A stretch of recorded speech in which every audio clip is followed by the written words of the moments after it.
reações orgânicas.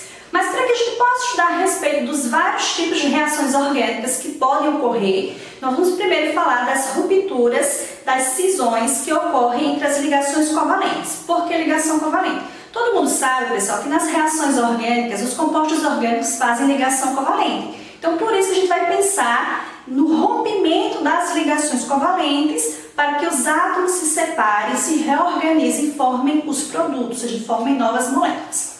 Pensando então na ruptura, para a formação de compostos no processo reacional, nas reações de química orgânica, nós podemos ter dois tipos de ruptura. Nós podemos ter uma ruptura heterolítica e uma ruptura homolítica. Então, ruptura ou cisão, tanto faz um quanto o outro.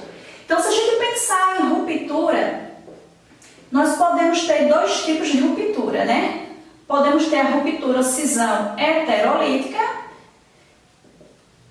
e o segundo tipo, a ruptura ou cisão homolítica.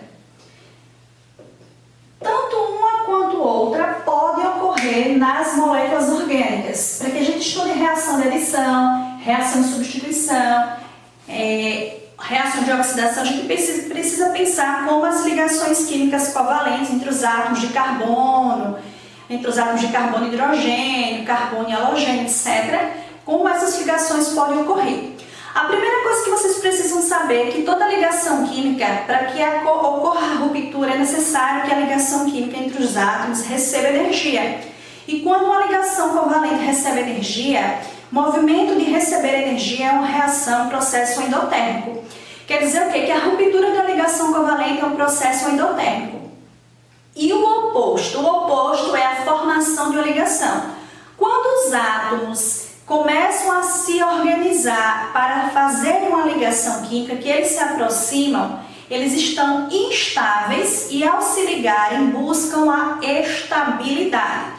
Quando eles buscam a estabilidade, significa o quê? Que eles vão se reorganizar, formar uma nova ligação para ficar estáveis e o excesso de energia vai ser liberado. Ao liberar energia, a gente tem um processo exotérmico, então ruptura de ligação covalente é endotérmica, formação de ligação covalente é exotérmica. Só que agora vamos trazer justamente nessas rupturas quais são os tipos de rupturas. Falei da heterolítica, vamos dar um exemplo, e da homolítica. A ruptura heterolítica ela vai gerar íons, um cátion e um ânion. Só que na química orgânica a gente não vai ver muito com esses nomes. Imagine então que eu tenho a seguinte molécula, CH3 ligado a MgBr. E aí isso aqui é um composto orgânico, né? De maneira geral a gente vai pensar então, representando didaticamente essa ligação covalente entre o átomo de carbono e magnésio. Lembre que uma ligação sempre é formada por 10 elétrons. Então, se eu for representar os elétrons, eu tenho isso aqui, CH3, um elétron aqui, outro elétron aqui, MgBr. Que tipo de ligação vai ocorrer? Se vocês observarem, o carbono e o magnésio, há uma diferença de eletronegatividade. Essa ruptura vai ser de forma desigual. Ruptura de forma desigual, porque é uma diferença de eletronegatividade muito grande, vai ser uma ruptura heterolítica. Quer dizer que essa ligação covalente, que está sendo representada por esse par de elétrons, eu vou ter uma ruptura desigual. Quer dizer que os dois elétrons da ligação covalente irão ficar com o carbono. Então a gente vai ter isso aqui, CH3, e aqui o par de elétron da ligação. Quer dizer que esse carbono vai estar com excesso de elétron, então ele vai ter uma carga negativa, um menos. E o MgBr, que perdeu um elétron, vai ter ausência de elétron, então vai ter carga positiva. Então vai ficar MgBr, como perdeu um elétron, um mais.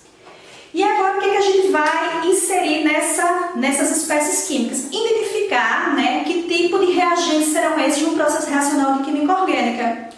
Quando vocês estudam reação de cisão, heterolítica e homolítica, quando são geradas espécies reagentes diferentes, é uma cisão heterolítica, quebra desigual. Essa espécie aqui, ela tem carga negativa. ela gosta de uma espécie, ou seja, ela vai atacar uma cadeia carbônica, vai atacar um átomo ou um grupo ligante que tem a carga positiva. Então, ela gosta de carga positiva, então ela é chamada de nucleófilo. Então, o CH3, que tem aqui um excesso de elétrons, ele tem uma carga negativa, vai então no processo reacional atacar uma espécie com carga positiva. Então ele gosta de uma carga positiva, então ele é um nucleófilo, onde núcleo nos lembra carga positiva, nucleófilo, filoafinidade, gosta de carga positiva, então ele é um nucleófilo. Então, o que é que vai acontecer? O nucleófilo é uma espécie química que tem afinidade por carga positiva. Por que ele é nucleófilo? Porque ele tem carga negativa. Olha que esse par de elétron, né, o elétron que ele tinha, o elétron que ele arrancou do MgBr, então ele ficou com um par de elétron, pode ser no processo reacional emprestado ou doado para estabilizar uma espécie que precisa de elétron. Então, quem é doador de par de elétron é uma base de Lewis. Então, esse nucleófilo é uma base de Lewis, ou Lewis, como queiram pronunciar. E aí, o que acontece? Da mesma forma, então, que eu tenho esse tipo de ruptura que gera um nucleófilo, a base de Lewis, eu posso chamar que o MgBr mais 1, ele tem carga positiva. Então, MgBr mais 1, se ele tem necessidade de elétrons, porque ele perdeu um, ele tem uma carga positiva, ele vai gostar de uma carga negativa. Então, ele tem afinidade por carga negativa, então ele é um eletrófilo. Eletrófilo, elétrons, lembra, né, quem gosta de é filo, carga negativa. Então, ele é um eletrófilo porque é uma espécie que tem filo, que tem afinidade por elétrons, já que ele tem carga positiva. E os eletrófilos eu posso chamar de ácido de Lewis ou de Lewis. Então, quer dizer que quando eu tenho uma ruptura heterolítica, eu vou gerar íons, um cátion e um ânion. Mas eu vou gerar um cátion e um ânion por quê? Porque rompendo de maneira diferente, alguém fica com elétron, que é o ânion. Nesse caso, vai ser chamado de nucleófilo, filoafinidade por carga positiva, já que o núcleo nos remete a ter carga positiva.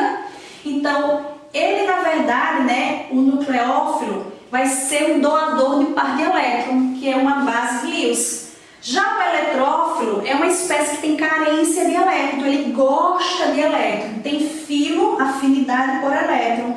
Então, receptor de par de elétron, que é um ácido de Lewis. Geralmente, nós usamos esse termo nucleófilo e eletrófilo para espécies orgânicas. Então, significa que a gente pode ter esse nucleófilo, que é uma base de Lewis, com carga negativa. Carga negativa é um ânion, então aqui como é um ânion com carbono, é um carbânio. Mas eu posso ter um segundo exemplo, finalizando o raciocínio de ligação, de ruptura heterolítica, gerando um carbocátion, onde eu vou ter um carbono com carga positiva, e lembre que quando tem carga positiva é porque gosta de carga negativa. Então, se gosta de carga negativa, vai ser um eletrófilo. Geralmente, esse sistema a gente utiliza mais com as espécies orgânicas. De nucleófilo, gosta de carga positiva, mas é um carbono que vai gostar de carga positiva, e eletrófilo, que vai ser um carbono que vai gostar de carga negativa. Vamos fazer agora um exemplo com um eletrófilo no carbono, né? Representado pelo carbono. O segundo exemplo. Eu vou colocar aqui um CH3, um metil, ligado a um cloro. Observe que a diferença de eletronegatividade é muito maior do cloro comparado ao carbono. Então, na hora que for romper, o que é que vai acontecer? O par de elétron da ligação aqui vai ficar com o cloro. Então, eu vou ter esse tipo de ruptura aqui. O CH3 perde o elétron, então ele fica com ausência de elétron, fica com carga positiva, gera um cátion, e o cloro ganha o elétron. Então fica aqui com o elétron que ele já tinha e com o elétron que era do carbono. Como ele fica com excesso de elétrons, fica com carga negativa. Esse CH3, ele tem carga positiva, então ele é um cátion com carbono, então ele é o carbocátion. E aí, pessoal, por ele ter carga positiva, ele adora uma carga negativa. Então, ele tem afinidade, o termo afinidade é filo, afinidade por carga negativa. Então, ele é um eletrófilo. Eletrófilo. Como ele tem carência de elétrons, ele pode receber um par de elétrons. Então, ele pode ser chamado de ácido de Lewis. Ácido de Lewis ou Lewis, como vocês queiram pronunciar. Então, dependendo da proposta da questão, nós podemos ter, então, a variação desses nomes. Cátio, né, o CH3+, é um cátio, então, como tem carbono, carbocátio, pode ser chamado de eletrófilo, o termo filo é afinidade por elétron, afinidade por elétron é afinidade por carga negativa, então quer dizer que ele tem carga positiva, ok? E como é um receptor de elétrons, porque está faltando elétrons, quem recebe elétrons é um ácido de Lewis. E aí a gente pode ter, dependendo da proposta, um termo ou outro. Finalizando a nossa teoria de ruptura, ruptura ou cisão agora homolítica. O termo homo significa igual, então vai ser uma quebra, uma ruptura, uma cisão de forma igual. Então nós não vamos ter a geração de um cátion e de um ânion, porque cátion e ânion são diferentes. Nós vamos ter a geração de radicais livres. Então, finalizando, o último exemplo, o terceiro exemplo para a ruptura homolítica, a ruptura homolítica gera radical livre. Todo radical livre, ele tem falta de elétron, tá? Então, ele precisa de elétron. E sempre vai ser número ímpar de elétron. Então, imagine aqui que eu tenho aqui o CH4 e eu quero mostrar a ruptura da ligação covalente entre carbono e hidrogênio. Como o CH4, que é o metano, é uma molécula apolar, entre carbono e hidrogênio é muito sutil a diferença de eletronegatividade. Quer dizer que essa ruptura vai ser de maneira igual. De maneira que o CH3, deixa eu colocar os hidrogênios do outro lado. H3C. Então, o par de elétrons aqui, um elétron fica com carbono e o outro elétron fica com hidrogênio, na ruptura de forma igual, que é a ruptura homolítica. Quer dizer que esse carbono, como tem um elétron, um número ímpar, e o outro elétron ficou com o hidrogênio, então esse hidrogênio tem um elétron e esse metil tem outro elétron. Número ímpar de elétrons, então eles são radicais livres, porque todo radical ele é resultante de uma cisão homolítica.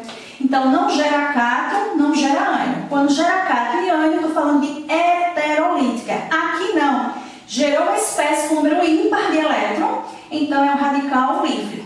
Galerinha, essa foi a nossa primeira aula, para que a gente possa entrar, né, em reações orgânicas. Então, eu falei de ruptura, de ligação covalente nas cadeias carbônicas. Ruptura heterolítica gera eletrófilo e nucleófilo, que tem sinônimos, né? Que pode ser carbocátio, carbânion, ou cátion, ou ânion, ou ácido de Lewis ou base de Lewis, como queiram, dependendo da proposta enunciada da questão. E a homolítica, finalizando, gera radical livre, que é uma espécie com deficiência de elétrons, então quer elétrons, só que não tem carga com número ímpar de elétrons.